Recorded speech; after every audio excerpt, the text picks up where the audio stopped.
First off, thank you for agreeing to do this. We've been following you guys for a little bit of time. What drew me to it was the circular board, and just like the small scale of it, and it just looks freaking awesome. And I think the other thing that kind of pushed me towards it was the fall mechanic, and just like the whole creeping fog and all that. So for somebody who doesn't know anything about 1490 Doom, how would you explain it? It's when you walked through the mall in the 90s and you saw those big tables with a bunch of dudes around, these war tables pushing guys.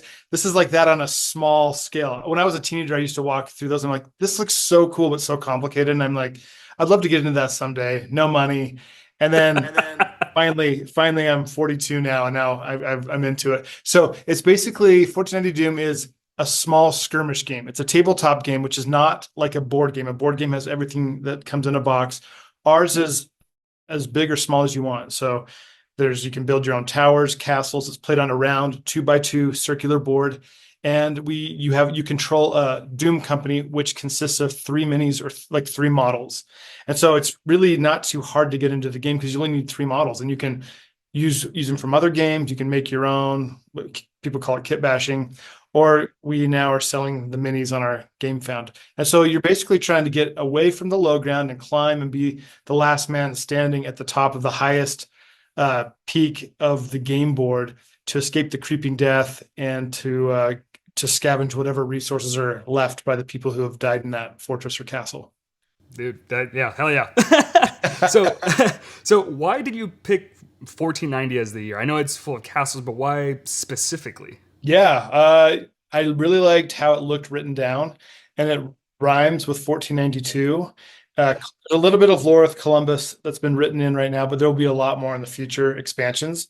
So he leaves just like in 1492, but you don't know what happened. So we're gonna reveal some cool things about that. But I just really like how it just looks super cool. It was written out. I'm like, oh, 1490 Doom. It just looks good. So aesthetically, I'm like, that's it. I just knew in my I'm like, that's it.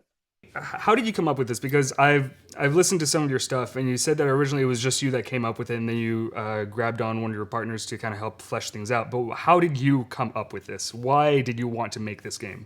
Yeah, my buddy Cody Taylor, who goes by Magos Buer on Instagram, he and I had been going to Adepticon. I think it was the second time we had gone. We were driving home from Chicago to Utah, which is 22 hours or 20 hours. So there's a lot of talking. And Cody had previously been making his own scenarios in like Age of Sigmar and 40K. Like, you make a little world. It's an Ink 28 setting. So he was making these cool settings. I'm like, dude, these would be great standalone games. And he's like, well, what would you do if you were going to make a setting? And so we were driving home from Adepticon, and I was super inspired by all the stuff I saw. So I came home in last year. It was last spring, and I started building terrain because that's my favorite thing to do. I started building a castle, and I thought, how could I meld retrofuturism, which is an art aesthetic that I really love, like, and fantasy, which I also really loved. How could I get an astronaut helmet on a knight? Like, is it like the future? Is it in a different reality, different timeline? And I thought, well, what if there was some cataclysmic reason that people in 1490 or in Renaissance times needed to wear helmets and breathing apparatuses? And so while I'm just thinking and building this castle, which became the OG castle, which is photographed in all the 1490 Doom promo material, I thought of, okay, let's have a miasma, something that's rising from the ground, sort of like a second flood where it kills everyone. Then there's these cool Doom companies that naturally evolve, and the world ends 5 years later. So it's like this like window of time where it doesn't matter what you do. Maybe it's a cool question. A lot of your promo stuff has people falling, and it seems to be like a big driving force on why some people play this, and it's what drew me towards this. How do you come up with that? How do you come up kind of like with the mechanics of it? What did you take inspiration from? Any like other systems? Kind of what's your thought process there? So I'm not like a huge gamer as far as game hours have been put in. Cody is much more like he was 40K for a lot of years. I'm more new to that.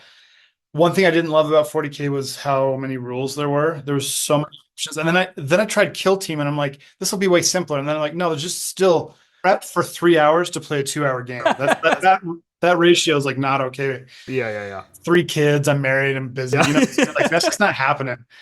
So I actually wrote the rules, kind of the idea in like 2 days. And some of the inspiration that I got for the small model count was from a game called Lunar by Black Site Studios, which is a great game.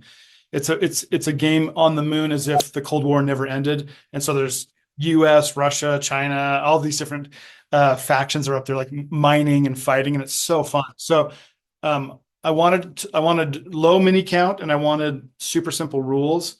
And so our playtest rules were not long at all. It was like run, climb, push, fight, get caches. Unfortunately, fortunately and unfortunately, we've had so many eyes on it now. So people are like, well, what about this? What about this? What about this? All these little like things that I never thought. I'm like, just the rule of cool. But Cody's like, no, we got to like specify, but we also want to keep it super simple still. So we try to not give answers for every single little thing, but to just give like a baseline of what's cool, and then you guys can decide what it's going to be. So our rule book, the rules aren't that long, but because of our stretch goals and all the new art, it will be a large book, but it's going to be lore, scenarios, cool pictures, art. So it's going to be like all the stuff I love, and then the rules will be in there too. But it's not a rule book. Yeah, you're the artist, and then your partner's the mathematician. It's Yeah, he's really good at rules. I mean, he's a great artist too. Like he's a way better painter, but like, yeah, I have more of the vision. Like, let's keep it simple. And he's like great. And so he's really great at just wording it properly. And he does all the design for the book. So together we're a great team. like as soon as it came out, I was one of the first people to back it, and I'm Oh, super thanks, man. excited for it. And I mean, all the stretch goals, I'm super excited for too. Anyways, Yeah, appreciate it. kind of on that, how has like the reception of 1490 Doom been? Because it seems like it's gaining a lot of traction this year. Yeah. So I've never done a game before. This is my first one. And I feel like it's just like overwhelming. I don't know what to expect. I'm a music producer. You can see my studio here. Like I compose professionally. So I've done a lot of like big stuff, a lot of big clients, but I've never had anything like pick up where people just want something. So it's kind of weird that the first game I take, like, I want this, I want this. And so I'm just like beyond grateful and humbled. And it's just really cool because we wake up and more people are following. And what I love, and I think this is what's doing it. I love immersive worlds. I don't just love the playing of the game. That's super fun. I want to connect with the characters in it. I want music. I want storytelling. I want like the world. And so me building the world and Cody, like helping it all make sense together because people love the podcast lore that we're doing. I'm actually like uploading this official soundtrack for 1490 right now. So about to release that. So I think those things are what capture people. And then the round board, like we want to play on a diorama. We don't want to play on a neoprene, nothing against neoprene mats, but we don't want just a square neoprene mat with a couple trees. We want a diorama with a castle, like something that put a lot of love into it. And you're moving like these doomed warriors around it. So I think that's probably why it's catching on. I'm not totally sure, but that's what people seem to resonate with. Everything about it, I mean, of course, like I said, the terrain specifically is what drew me towards it, because a lot of time, especially when you see Warhammer games, it's very specialized millimeter type things. You can't have this much rubble here or here, and I've always wanted to play on a terrain. Just like I see a picture, I see a castle somewhere, and I just want to climb that. And this looks like it incorporates that beautifully. And I mean, I'm super excited for it. No, thanks. Thank you. I appreciate that. Crowdfunding has opened my eyes. It's like, I can't believe how much work it is to respond to all the comments, to have all your ducks in the row there's so much that goes into it. And people can be like, oh, they've raised because we just passed 120,000, which is incredible. I can't even believe that that's happening. And so that will definitely fund the game. And it's going to allow Cody to work full time for Buer Games. I'll still do other stuff full time, but so he'll be able to do that. But trying to keep people happy and think of what they would come back with and try to just like be cohesive with messaging and try to price things correctly and shipping and think about people all over the world trying to get this and how they feel about it. So that's been just like a full-time job for the last couple of weeks. I was reading a lot of the comments that you guys are having back and forth, and someone's like, "Oh, why isn't it called All In?" or "Why is it physical?" or like, and then it's like, "Oh, this model messed up. Here it is for free," which is very cool. Yeah. We thought like, so we had those stretch goals with the beekeeper, the blacksmith, and the doom hunter. And so when we originally like Cody's a Kit Basher Inc. 28 guy, so he was thinking that way, like, oh, this will go into the book as like a new warrior, and that will be enough because people want to kit bash their own stuff. And I'm like, I didn't even think like, oh, people would actually just want, like, they would expect the actual miniature instead of just going to the book. So we're like, okay, we'll just give the STLs for free there. And then we were offering, if you join early, you get this Adrian for free. We didn't think about, oh, he comes in some of the bigger pledges. So that's why we released the Mad Mule to make up for it. So we're trying to like, here's some free stuff to like kind of make it right, because there's just too many things to think about. Now our next game called Carnivore, which will come out in the fall, we will be simplified tiers, super clean, and we're not going to spend time just responding to 500 comments like we did this time. Yeah, well, speaking of carnivore, I noticed it kind of on your website. Can you talk about that? What it is? What's in it for the future? Yeah, so Cody, I mean, I don't know how much Cody would want me to reveal. He's actually he's actually like at a convention right now under the Dice Fest. Yeah, do you know what? Just because he's not here, I want to respect his, like, how much he wants to reveal. And I know you're cool with that. But it obviously has to do with meat eating dinosaurs. How about that? I'll take it. And I'll tell you this, we've got sculpts for it, we've got rules, we'll do more play testing, but it'll be a way simpler but a really fun brutal game coming out. Back on track for 1490. Since you're the head person to ask about this, what would be what is your preferred company? What are your 3 models that you personally? Oh, good question, man. Well, the new ones coming out are gnarly. I love the Scavenger. He was the first guy I made. I mean, when I thought of first 1490 Doom in the world, that what it would actually look like, where there's no food at all, and there's this cloud of death just like above, like hovering above the ground like 3 or 4 feet. It grows throughout the years, but like the middle of it is like up to your waist. I mean, it is such a dark visual of a guy with a sack on his back, some crude looking dumb helmet, just wandering through these fields and forests and climbing things trying to look for food. That's really iconic. And I made him have a lot of vitality, which you might think that it might be too much, but I think those are the guys that survive the longest. I would definitely take a Scavenger.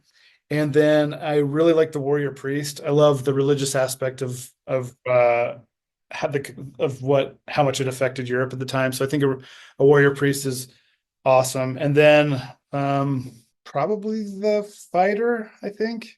I don't know. That's the thing. Let me tell you this. It's a good question. I should have a better answer, but it all depends on the board setup.